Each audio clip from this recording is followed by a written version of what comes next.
What is up, everyone? Welcome to Spoiler Kings. Yours truly, Brandman Brandon, here with my buddies Tank Kramer and Brian the Grizzly, as always. What's We're up, here bringing guys? you the latest episode, episode 7 of The Last of Us.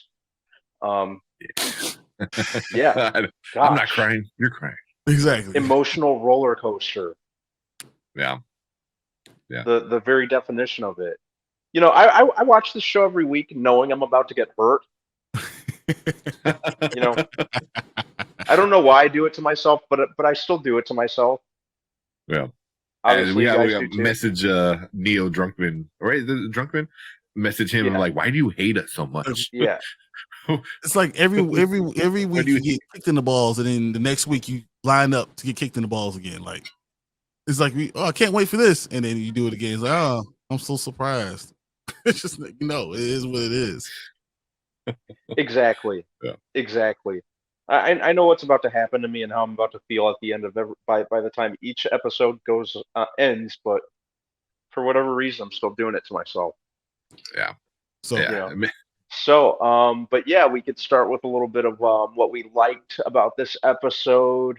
From there, we could go into anything that we didn't like, and then we can enter our ratings. So let's start with Brian. What did you like about this most recent episode of The Last of Us? I mean, this thing was so good. So come on, right in and get Ellie dragging Joel through Oh, a neighborhood. We didn't even know a neighborhood existed, dragging him with the horse on a mattress, basically trying to get him into a house.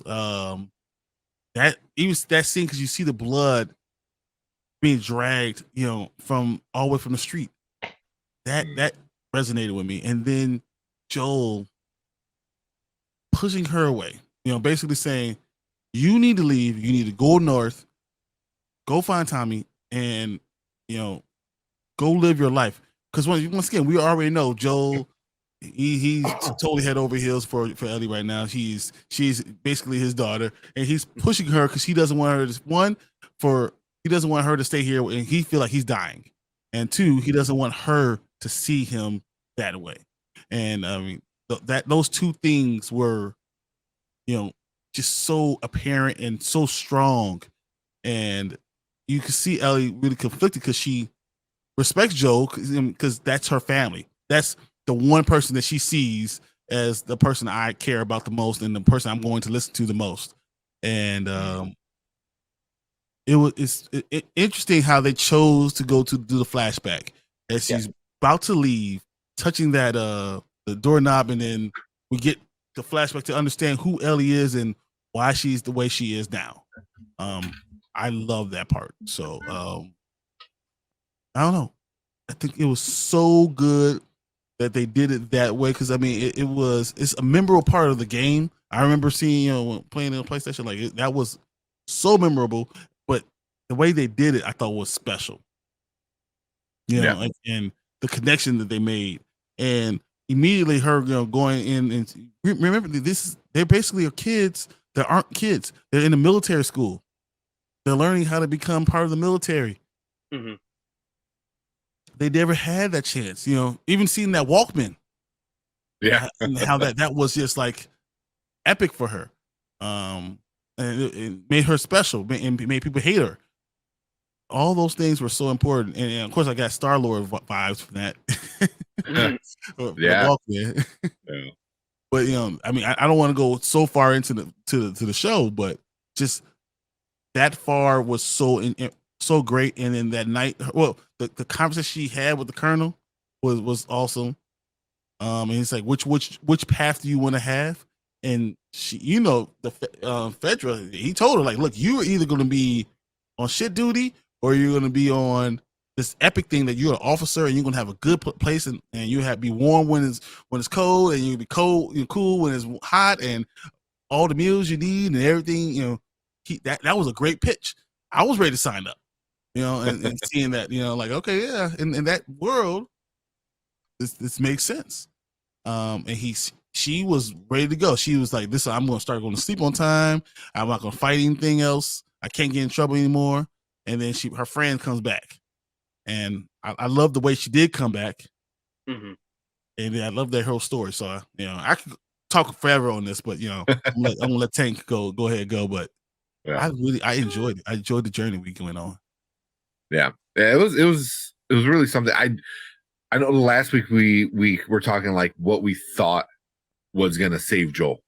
I did not think her dragging him with the horse, on a mattress or in a sleeping bag or whatever it was, like to like a house. Like, it makes sense. Like, there would be apartment buildings. It's a university, so I'm assuming it's somewhat in like in a neighborhood. Some So type of residential area. yeah, so that made sense because the whole time I'm like, oh, and it's kind of a smart move on her. It definitely shows that she's becoming smarter. Because Joel is teaching her the right way. And then they go down to the basement. Which is they could have this right in the living room. Like, no, in the basement because it's safer in the basement. Theoretically. So I thought I like stuff like that. Those little details, of her, and then Joel being Joel is like, no, I'm done. You keep going, and then not knowing was because she took off, and I'm like, oh shit, really? What this is what we're gonna do? And then their flashback scenes, because this is really the only second episode where it's an entire flashback. Because episode 3 with Bill and Frank was kind of the same way, where something triggers a flashback and then it cuts and it does that. And so I'm like, they do their flashbacks really well, where a lot of times they feel out of place in other shows and stuff like that. This one, they do it really well. The flashbacks fit. It makes sense. And the story that the flashback is about is about the situation they're in at that moment. So you understand why you have a flashback exactly at this moment. Exactly. And that's like perfect storytelling. Like it seems like it makes sense. Like you're in this moment with this certain feeling and situation, so you remember that same kind of situation, feeling. It seems really easy, right? But so many shows and movies get it wrong. So them doing it good was great. Yeah, exactly. So all right, cat's meowing. So bud. So yeah, man, I thought it was really great. Think about. Oh, he's gonna keep meowing. But yeah, he was. But the flashback itself was very telling on who Ellie was. You know what I mean? Because we didn't get anything about her past. Until this episode. Besides she's immune. That's it. That's all we really know. And she was a kid born in the DZ or born, during all of this madness. So she doesn't know anything about the world that was before, that Joel's world that he lived in, so I thought it was a good episode with stuff like that, where we're able to get that backstory from her, because the whole time we got Joel's backstory, right from the episode 1, we got his backstory. So I like that. I like the fact that they also threw in there that she didn't know her. She never knew her parents. She never knew that love. She never knew what togetherness is. So she doesn't know what she's missing. Yeah. Which is, man, I mean, that's at least the one thing you kind of would hope for in a world that like is like this. You know what I mean? Is like, but also you don't know why. Maybe her parents got sick, and then like, here the best thing is just to get rid of her and let her try to, what Joe was trying to do, like push her away, like go live because I'm dying. And her parents might have did that, like, here, you have a better chance with the military than us becoming zombies and killing you. I don't know. They didn't shoot her. Yeah. Sarah. So yeah, sick. But yeah, man. Yeah, it was good. I like that. A lot of people are saying it's filler. Yeah, it might be. It was as much filler as episode 3 with Bill and Frank was. But it also pushed the story a little bit forward, and you understand where they're going now. I mean, it enhanced the connection between her and Joel. So that's why I like that a lot. And I think a show like this kind of needs filler, especially with the massive time jump. You have to keep in mind that this show jumped 20 years in the first episode. So we do kind of need to those kind of blanks filled in on what may have happened in the interim, how other people were handling this whole thing, in their own kind of different in their very different ways. So I think I think the filler is necessary Yeah, here and there. Yeah. yeah. Mhm. And It's real like quick, Xavier said, yeah. yeah, Every there week you is no, not every week is like a nice punch to the gut that you've asked for. But I go. was Yeah, Mhm. Pretty much.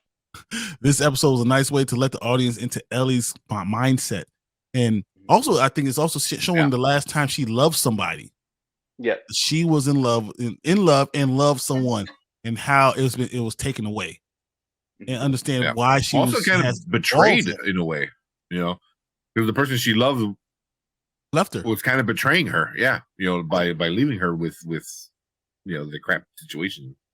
So yeah, Well, yeah, she it also does. chose no. She didn't leave her. She told her, "I want you to come with me," but they said no. And then I don't think she would have chose to go. Ellie would have chose to go with her anyway because Ellie was thinking, "I'm going to stay with Fedra, and I'm going to have this is good for me. I could be an officer. I'm Yeah, young, I'm strong, and I'm all these things. And very intelligent as we see she is. That could have been a career for her. She would have been just one of those mindless guys, too. But she'd probably been yeah, an officer, not on patrol.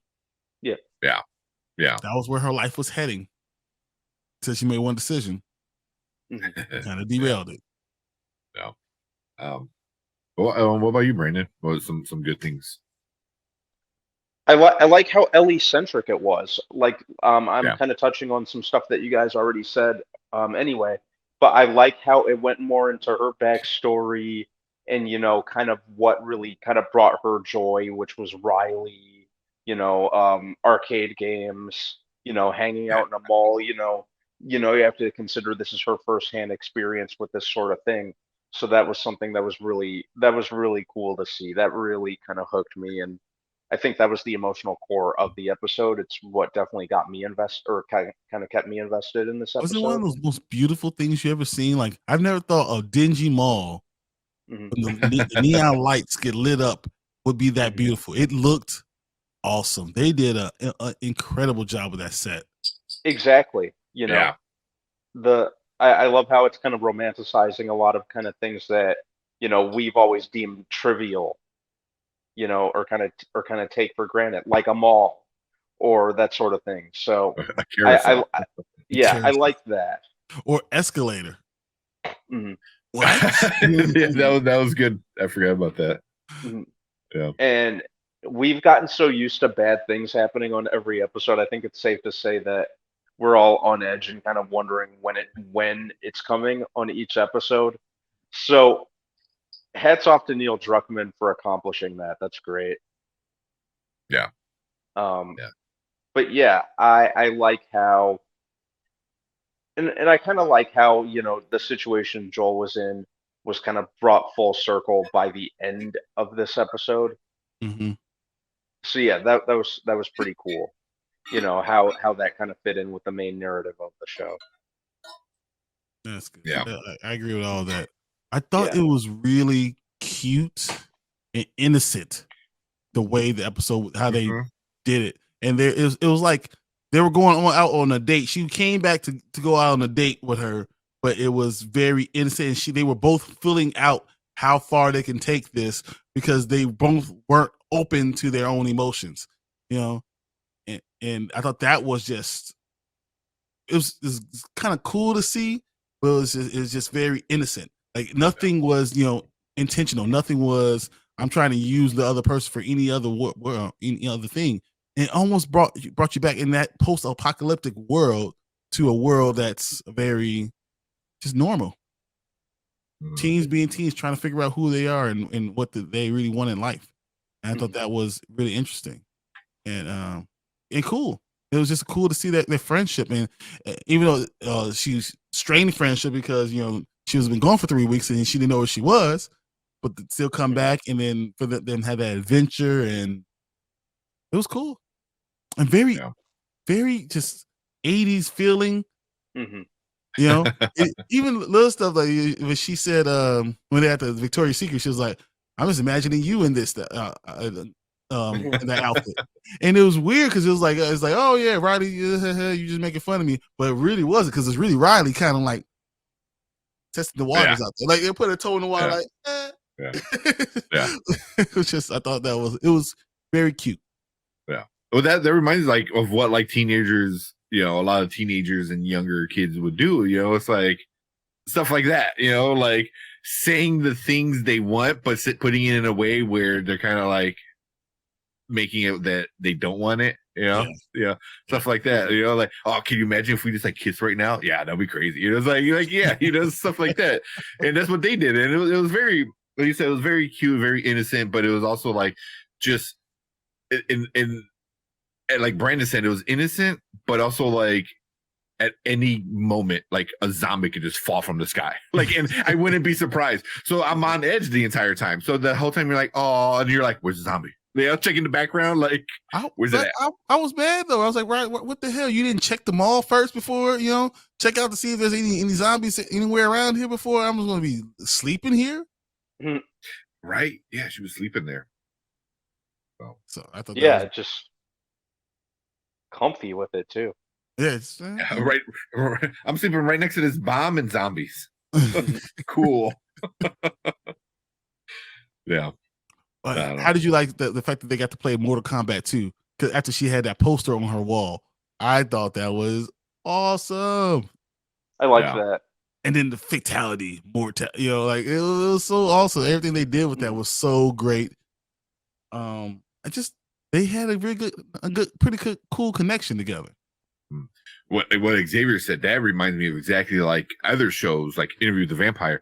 Storm Reed matched Bella Ramsey's energy. It was great casting. Them together was really, really good. Yeah, definitely. Storm Reed and Bella Ramsey, both great young actresses that they understood what needed to be done, and they knocked it out of the park. The assignment, exactly. Yep. They knocked it out of the park. It was really cool that she got her gift. It was the pun book too, the number. So that's why she got the second book from. That was cool too. Yeah, and that's why she had it with her. Mm-hmm. It's my light. Hey, guys. How does a computer get drunk? I don't know. Take screenshots. Oh, yeah. They didn't know what screenshots were. Like, what's that? I don't know. Oh, that was fun. Funny. Yeah. What about, and then after Riley opened up to Ellie, and Ellie was kind of pushed her away, and she just like be pushed away by Joel, and she, doing all that, she still came back. And I think that was something that mirrored what was going on with Joel, with her and Joel. Like, she might have went away and she was going to do this, but she still came back because she thinks about it and she realizes that, I can't leave it like that. She only had two friendships in her entire life, Joel and Riley, and both of them mirrored each other, and it was just nice to see her emotional and kind of like I don't know, like just vulnerable. I was gonna say like vulnerable and like and also like free in the sense to like make up her mind, because it was like here, like, because right now she's kind of stuck with her on this mission with Joel, but there's like, all right, you can stay or you can come, or we can figure something out. It's like she had freedom to do stuff, but she was still kind of reluctant to like change anything, like fear of change, in a way, it's kind of crazy, especially in that world. Like yeah, when I guess, I don't know, when everything that changes is always changing for the bad, I guess you're afraid of change, but I don't know. I don't know. And then of course finally we get the zombie attack, right? Like, how much are you guys waiting for that? You knew the zombie was coming. Yeah, and then, of course, it's going to happen in the damn Halloween time store. It's like, come on, man. Really? Yeah. And here's my question. How are the zombies so damn quiet? Like, just sneaking up on you. Ah! And then he knows, like, scream when he's coming at you. Ah! Like, come on, you weren't screaming. Weren't they playing music? They were playing music in the store speakers, right? Yeah, they were. So. Yes. And also the lights and all the stuff. So they're drawing attention to where they were. Yeah. So I mean, and then Etta James playing on the radio, it's like, I got you, babe, or something like that. was Yeah. turning on the radio, and I thought that was cool. Mhm. And the only time, so Ellie and Riley had that one kiss, which is very, very cool, very innocent, like the first kiss thing, and that's all they had.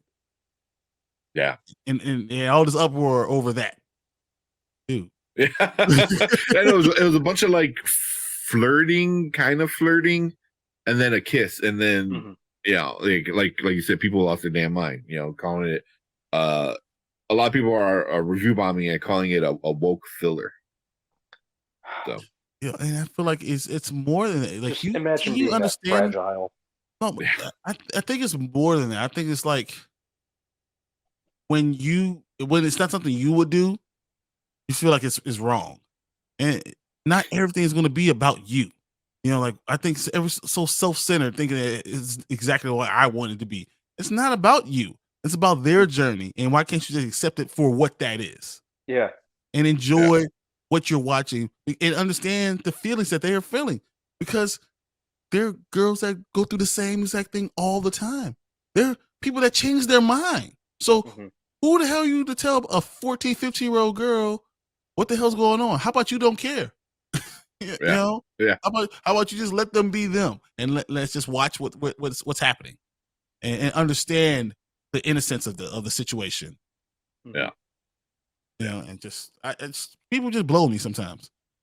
I know Definitely not I know. ridiculous. Yeah, no. They could, yeah, whatever. That's how Mhm. much I care. Man. Wait, you were gonna say something, Brandon? Before I No, interrupt? no, it's No. just it's just a lot of ignorance and insecurity out there. It's just I don't get why people are so upset when a relationship or a sexual orientation that they don't agree with is put on display in a work of fictional art. I'm just trying to wrap my mind around that and just how fragile and insecure you have to be in order to take that personally and to review bomb it. But Yeah. it's even over something It's that when someone's 14 years old, they don't know what's what's happening. Mhm. And you don't know, what situation they have, and they try to give you context that they only are around these other Mhm. people.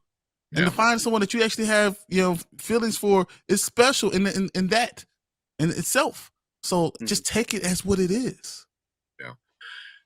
And a lot of times, a lot of people are like, oh, I can't see myself in that situation. And we just talked about how like a lot of what they were doing was what a lot of younger kids do. When they're like first dating, first trying to figure out, like feel the waters with somebody new that they like and stuff like that. Mhm. Like that didn't matter. That didn't matter if what they were. You know what I mean? Like that stayed the same. The innocence of it still stayed the same. Like that's what it was. So you know, Mhm. I didn't really think about it. I thought it was like good.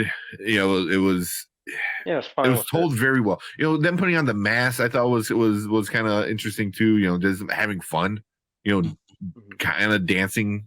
Like was it Ellie didn't really know how to dance, so she's kind of did what she thought was dancing. Yeah, So Ellie definitely didn't know how to dance. So I was like, yeah, yeah, that's Bella Ramsey not know how to dance either, guys. I'm telling you, that's what it was.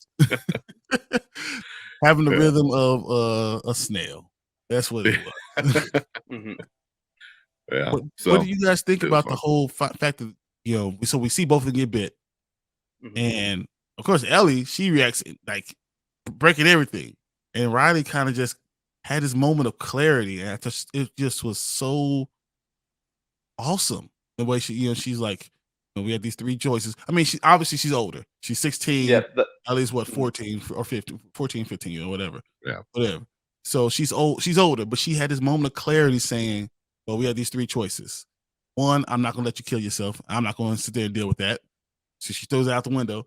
Does that. And then two, we just whatever, just wait for it to come. And or three, or we don't waste any time. We Mhm. enjoy every moment we have left. And having that type of clarity is just amazing. I wonder, do we go back to that scene to find out what Mhm. happens to them as Riley changes, Yeah. or does what's her name, Marlene, find Ellie before the change actually happened? For, what for before Riley, Riley changes? yeah. Maybe that was the one. But See, that was one of the bad things about this episode was it was an unfinished story. All the other ones, like like the flashback with Bill and Frank, it was started and ended in that episode. This one started a flashback. I don't think it finished it though. I don't think it was because finished. there's something that Ellie said in a previous episode. She said because Joel said, "I'm so sorry that you had to use a gun on that boy and kill someone and shoot someone," and she said, "This is not my first time." Mm. And so that immediately, so I'm thinking, looking at this, and this is not my first time, and knowing they have a gun. So I think I know the answer, but I wonder if that's what the real answer is that Ellie had to use the gun on Riley, which then puts another wall up because I'm definitely not going to feel this way about anyone else ever again. Mm-hmm. Yeah. But does that come back around when someone else that she cares about gets bitten? And then now we get another flashback. That'd be interesting. But yeah, exactly what Xavier said. Yeah, didn't care for the ending. It felt unfinished. It did. It felt unfinished. Mm-hmm. Especially Ellie can't turn now. I mean, that's not spoiling anything at this point. So I want to see, because it's going to be devastating. It's going to destroy her, like what Brian said. It's going to be so bad for her. I don't want to sound like an asshole. I'm like, I want to see it, but I mean, that's kind of part of the story is like seeing how Ellie became Ellie, and that's the one we saw when we first were introduced to her in the first episode, which was I enjoyed the fact that they gave us her in the first episode, and now we're seeing this stuff now and understanding how she became who she was, or who she was then. And I also enjoyed the fact that we went back to this the same day and see Joel and her finally start to sew up Joel and not give up on him. And then you saw them the embrace, the hand holding, like that sealed the deal. Like father and daughter, that's what they're going to be from now on. That's it. Yeah. And I thought that was very cool to see. Even though when it cut off, I was like, "What the hell?" Exactly. Well, we didn't get what Brandon, what you didn't like about this episode, like any issues. I know that I had mentioned that it kind of fills us with a sense of dread in terms of what's coming because we all know. I think there's enough of this show at this point to know that it's only a matter of time before something bad or upsetting happens. And there were times where I was kind of like, just kind of get on with it. We know it's coming. Quit kind of toying with us, just come on and bring it. I'd say there was that. They're teasing the gut punch, and you just do it already. Yeah. So there were times where my patience was kind of wearing a little thin in that regard. It wants to lower your guard down. It was like, no. If nothing bad's gonna happen, then you're like, oh, okay, and bam. That's exactly what happened. There's only 2 minutes left in this episode, and then bam, they get you. Mm-hmm. But yeah, I'd say that was my only like real thing with it. Can I ask you, where would you rank this as far as episodes? Man, it's hard to say because I feel like every week the newest one is better than the last one. I don't know if this is better than the last one. I don't know if this was better than the last one. I don't ask that because I remember that's what Knox always asked, and that was probably the hardest question I ever had. I was like, I don't know. And this is hard. Where do you rank it? Yeah, I mean, as much as I said I like the episode, if I'm starting to rank them, it's probably in the back half. I would probably put it as one of my. I don't want to put it as my least favorite, but it's also like it's kind of like it's filler. Every episode is a 10 out of 10, and this one's like a 9.9 out of 10. And it doesn't mean it sucks, just like it's still good. It's just not. Yeah, it's like the filler was good. I think the biggest issue, like Xavier had, same with me, it felt unfinished. Like I wanted the flashback to be finished, and I think we all knew where it's going to go and what's going to happen. But we didn't get it. That's my biggest issue with this episode. Why it's not another 10 out of 10. Granted, it's still like a 9.9 out of 10, 9.5 out of 10, whatever. It's still great, but it was probably one of my. I would put it towards the bottom, just the bottom. But that doesn't mean it's like horrible by any means necessary. 6 was so good, 6 finally get Tommy. We see all those things. The zombie thing was amazing. I mean, well, the connection. That's when you actually get the connection of Joel and Ellie. It's tested and it's confirmed that they love each other. So I mean, 6 was that. 5 was, we all know what 5 was, right? Endure and survive. We don't have to talk about that anymore. 4, please hold my hand. That's when you really start to build the chemistry between them. And then 3, you know what 3 is. Yeah. And 2, when we lose Bill and 3's Bill and Frank. 3's Bill and Frank. 2's then when we lose Tess, right? Yeah, when we lose Tess. And then 1 is the first one. So like me saying that it's probably my least favorite so far. Yeah. Is that wrong to say? I mean, because I love 6, I love 5, I love 4, I love 3, I love 2. Like it's like, do I put 2 at the bottom, or do I put this one at the bottom? I might put 2 at the bottom and then this right above 2, but then everything else is like 100%. I love them. Yeah. Mm-hmm. So it's like choosing between your favorite kids, isn't it? Mm-hmm. Love for all. What about you, Brandon? This one sitting. It's kind of tough where to rank this one. It's probably my third favorite episode at this point. Oh, wow. Third favorite. Okay. Probably my third favorite. I can see that too, man. I can see that being one of the better ones too. Yeah.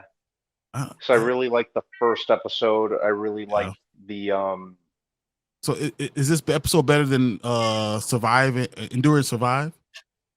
Is it better or is it worse? Was that Henry and Sam? Henry and Sam. Yeah. I wouldn't call it better than that one. Okay. Is it better than last episode 6? I'd rank it about the same. Is it better? I really like last week's episode. I really like last week's episode a lot too.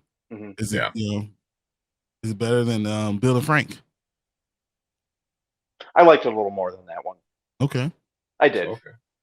And then 2, I think that's the one I could say that's, even though it was good, nothing happened until the end. So I was gonna say 2 is probably my bottom. But I feel like it's 2, then 7, and then 3, and then I could just put them in order. I don't care. You could put them in the hat and just throw them out there because I loved all the rest of them. But it's interesting. But to even think, but I mean, look, it's just a great episode. It's a great show. They're doing an unbelievable job. Yeah. Wait, wrong one. Sorry, I'll bring that up in a second. Xavier said it's at the bottom of my list, but still quality TV.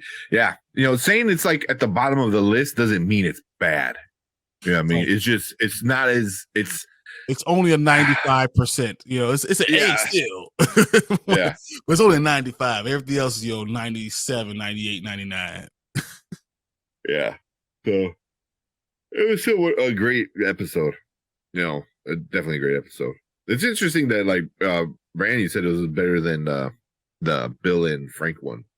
Which man, I can see after the next episode, I think once they finish the whole Riley story, I could see that being right up there with Bill and Frank. Mhm. You know, because like that had its own set of innocence and stuff like that, and they're feeling out like feeling out each other out. Like, wait, is this what's going on? Like, do you want this? I want this, but do you want it? You know, Yeah, it's kind of like that. this was different though, because these are It's, little kids, and the they never innocence of experienced it. Yeah, exactly it's the first time. this is your first time. This is not forever. Bill and Frank was forever. This is how I'm feeling today. Like Mhm. you know, uh, Bill and Frank is like, this is it. I live my life with this person. And Yeah. I feel like that's a little bit different. But I feel like this might push the story along more than Bill and Frank did. Bill and Frank Yeah. gives a little bit more insight into Joel, but this one gave us huge insight to Ellie, and even the relationship with her and Joel, and understand why she won't give up. How she will always try to fight to keep them together. So and I think that's kind of what the whole point of this episode was, to see why Ellie will never just leave Joel alone. She'll never be able to do that. She's going to fight for their relationship, fight for him, because that's how important he is to her. Yeah. Like she really attaches to somebody who has emotions to her, like obviously Riley was romantic emotions, and then I was gonna say Pedro Pascal. Joel is a lot more parental, like fatherly kind of love. So, and I think she attaches that. She's like, oh my god, like, because she needs it. She never had it, so it's like a sip of water in a desert. You're like, oh yes, but like it's what I want. Say like it's romantic, but it didn't feel like it was romantic. Really, it felt like best friends, best friends, best friends. I feel like there's more, and I'm just dipping my toe into what's more. But I love this person. It's not necessarily just about. It has nothing to do with the romances. These are kids, but the fact that I love this person because this person gonna look out for me and be my best friend no matter what. Because romantic I feel like it cheapens it. It's deeper than that. Yeah, I see what you're talking about. It's deeper than that. I trust this person with everything. They said it throughout the whole episode. I trust you with my life, and that's the difference. Ellie trusts Joel with her life. Yeah, and they literally that's said that. love. Like literally, they both together, and they will fight everything. They'll fight everyone. They'll fight a cocaine bear, for each other. Like what I'm saying. That's I think that's the connection I got. Wasn't just love. There's love, but there's love for a person that you totally head over heels trust with everything. Mm-hmm. So I don't. When you're a teenager, love is like whatever. Romantic love is whatever because you're in and out of love like like you change your shoes. But when you trust or someone, learning yourself, and then that's something totally different. And I think that's what both these occasions, she's trust them with everything that's who they are. Mhm. And that's epic. Yeah. In itself. Okay. Yeah, I like that. Well, what else you got, Brandon? On my end, I think actually Brian just took all the words out of my mouth, mostly. Yeah, I think you said it all, Yeah. man. No, I just really appreciate you know, I like the filler that we're getting with this.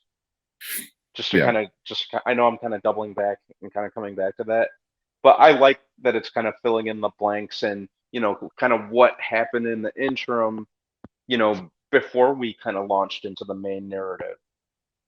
I like to see how people are coping with and adapting to this world that it takes place in. I really, really appreciate that.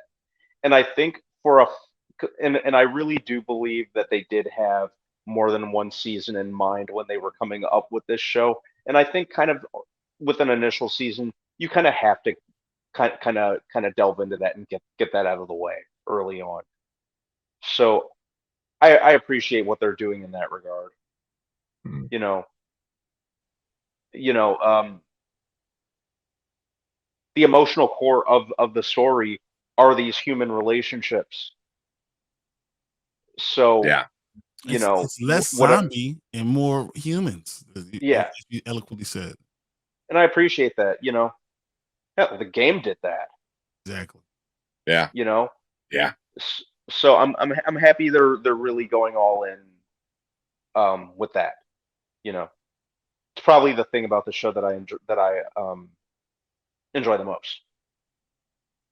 All the emotional connections. Yeah. And I think that's what a lot of other zombie shows or movies are kind of doing. Like Walking Dead was more about the surviving and surviving against other humans, where this is kind of not only that, but it's also like the emotional attachment that so many people have, Hmm. so yeah, because even the quote unquote bad guys, what's her name, the chick who became in charge of Kansas City, having a brain fart of her name, but her whole motivation was because of love for her brother, like, so like Who was, she did by everything she all did. accounts, a great man. Hmm. By all Yeah. Yeah. Yeah. So emotions are definitely playing big into this, and all kinds of emotions in all kinds of relationships. So it's good to see, especially in like a shitty world like we have. But also when you play with that fire, I'm afraid to get like burned with pain of losing, because that tends to happen a lot. So Hmm. like they set you up like, oh yes, look, they're in love, and they both are dead. The Romeo and Juliet type of stuff. So, but I don't know. We got anything else before we get out of here? No, I think I just want to leave it with exactly what Brandon said. I think that we should leave it there, saying it's about relationships, no matter what. Post-apocalyptic, real world. Also, it's about relationships, and that's what we're getting from it. And it's not a zombie movie; it's a human movie, a human show, but zombies are around. They understand it, and it's just the perils that you have to, adhere for and have to avoid, because that's just what it is in this world. And we still see what makes humans humans is that connection. Yeah. And I think we hear that in every episode. No matter if it's one Yeah. or two with Tess and Joel, or three with Frank and Bill. Like every episode is the connection with another human being. That's the main point of the show. Yeah. Yeah. So cool, man. You wanna get us out of here, Brandon? Sign us out. Yep. So, how do we do this again? Just anyone wants like and subscribe, That's what I thought. stuff All like right. that. Yeah. Yep. Everyone, thanks for tuning in. Like and subscribe. We're on the road to 1,000 at this point. We're hitting the midway mark at 700. What are we at now, guys? 744, 745. 744. Yeah. Yep. So yeah, we're well on our way, trying to hit that 1,000. Thanks for watching us at Spoiler Kings. Me, Brandman, my guy Tank Kramer, Brian the Yeah. Grizzly. I'm always here. Yep. Thank you.